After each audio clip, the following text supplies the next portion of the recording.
Bashkia Lushnjë vijon punën për përmirësimin e infrastrukturës rrugore në qytet dhe në lagjet e tij, me qëllim arritjen e cilësisë së jetesës për banorët dhe lehtësimin e qarkullimit.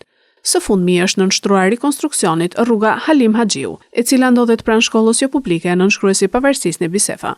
Kjo rrugë, ndonse e pozicionuar mes dy kanaleve kulluese, ka një rëndësi të veçantë për zonën pasi shërben për lëvizjen e banorëve dhe nxënësve. Rruga ka një gjatësi prej rreth 560 metrash dhe ka qenë në gjendje të amortizuar, duke vështirësuar qarkullimin e këmbësorëve dhe automjeteve, sidomos në ditët me shi. Fal ndërhyrjes së ndërmarrjeve të punëve publike, është realizuar nën shtresa me çakull dhe stabilizant, duke vijuar më pas me shtrimin përfundimtar me asfalt, çka garanton një standard më të lartë dhe qëndrueshmëri në kohë. Ndërmarrja e punëve publike e Bashkisë Lushnjë prej kohësh po vijon ndërhyrjet në akse të ndryshme të qytetit, duke synuar rehabilitimin e rrugëve të amortizuara dhe modernizimin e infrastrukturës urbane.